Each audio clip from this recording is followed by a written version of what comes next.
So today I thought we would continue our story of brave heroes and bold defenders. So today we're going to start with George Washington Carver, who was an agricultural visionary. He lived from 1864 to 1943. He was gone before I was even born. When George Washington Carver was a baby, he and his mother were kidnapped by slave raiders. German immigrants, Moses and Susan Carver, rescued George, who never saw his mother again. Mrs. Carver taught George to read the Bible, and he did so every day for the rest of his life. In high school, George loved botany, chemistry, and art. He applied to a Kansas college and was accepted, but the dean withdrew the acceptance after discovering George was African American. At age 30, George applied to Iowa State College to study horticulture. He was accepted, but he was banned from the student cafeteria and forced to eat in the kitchen.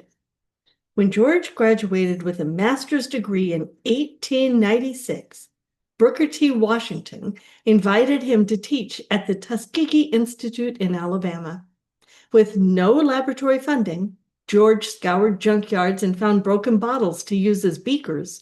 He used ink bottles and string for Bunsen burners, and he experimented with peanuts and sweet potatoes, discovering hundreds of uses for them.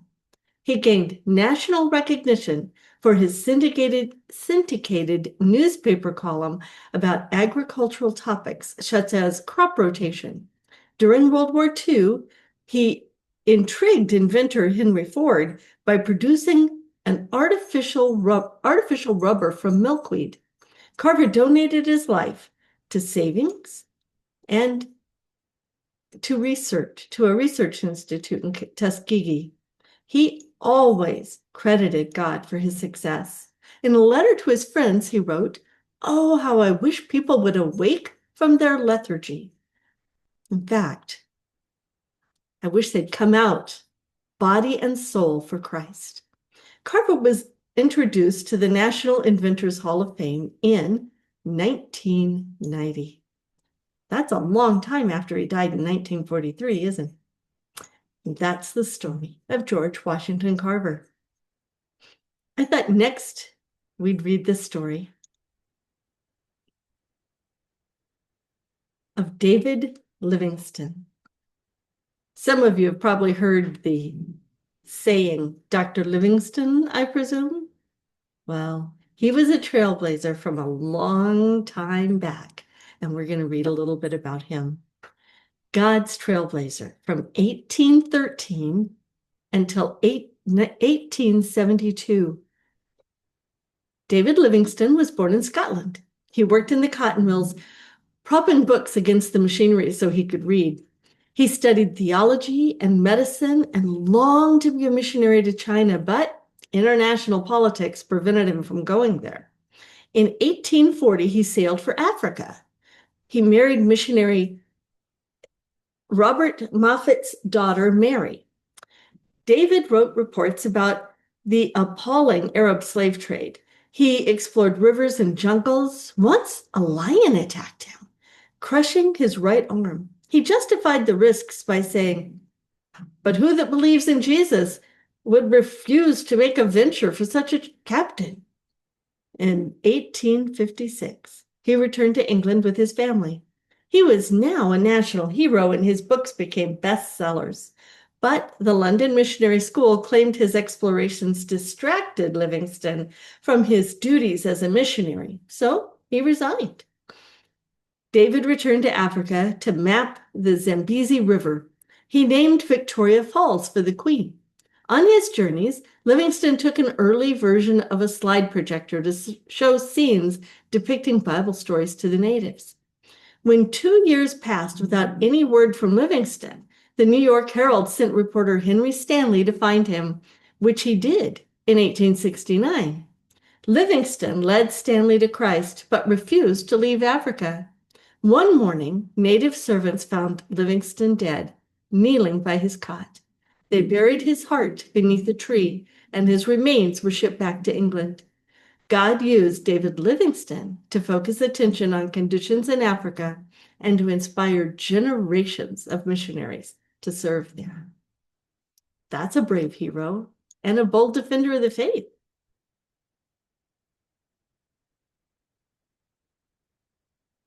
The next guy is somebody I have actually seen in person. His name is Nicky Cruz. The book calls him God's gangster. He was born in 1938, and the last I know, he was still alive. He was one of 19 children. Nicky Cruz was born in a poverty-stricken neighborhood in Puerto Rico. His parents practiced witchcraft and cruelly abused him. Nicky tried to commit suicide when he was 9.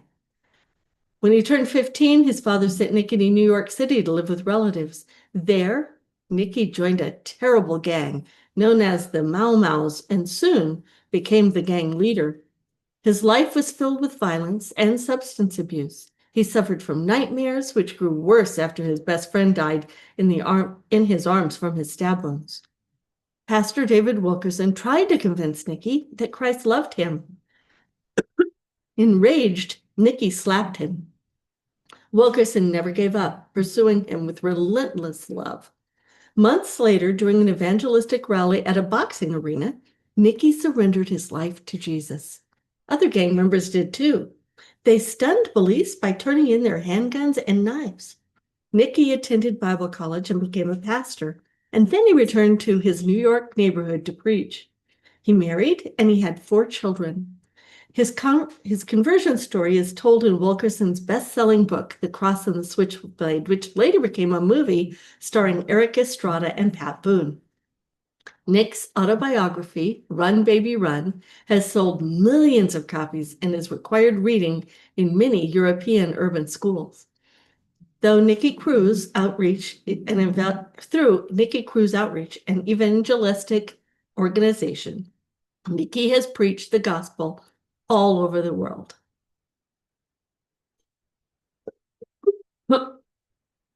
That is Nicky Cruz.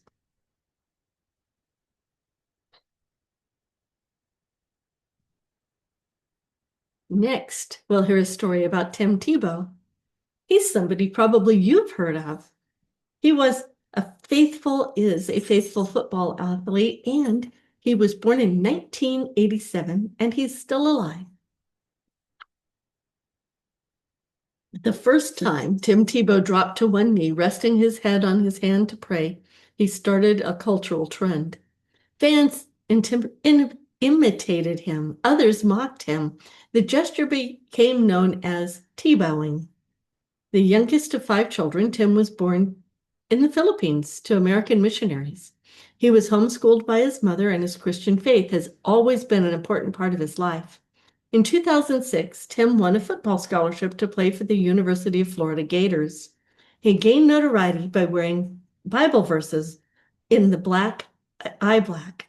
He won the Heisman Trophy in 2007 for his skill on the field and led his team to win the Bowl Championship Series twice.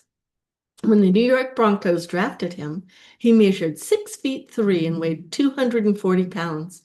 He is said to be one of the strongest men to have ever played quarterback. He later joined the New York Jets in 2012. Despite some negative media attention during his sports career, Tebow remained unflinching in his faith and is now a professional baseball player and broadcaster. Tebow founded the Tim Tebow Foundation in January of 2010, a faith-based organization that builds playrooms and hospitals and grants wishes for children with life-threatening diseases. In 2018, he and his brother served as executive producers for the inspirational sports movie Run the Race. He has written several books, including This is the Day, encouraging others to find their purpose in Christ. And that is the story of Tim Tebow. We'll read some more next time. Have a great day. Grandma loves you.